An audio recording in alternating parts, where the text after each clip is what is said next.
If you're a YouTuber trying to grow faster, you probably tried vidIQ and ViewStats. ViewStats focuses heavily on channel metrics, view curves, subscriber trends, comparison across videos, thumbnail, title changes. It also acts like a public analytics window for other creators' channels, giving you inspiration and benchmarking. vidIQ gives you analytics plus SEO context, keyword insights, competition scores, real-time performance, and audit tools to optimize your video metadata as you publish. With ViewStats, you see what's happening, which videos overperform.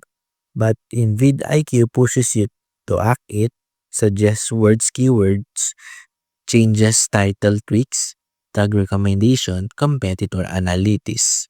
So analytics turn into optimization steps immediately. ViewStats gives you a lot its core analytics feature in free or modest tiers.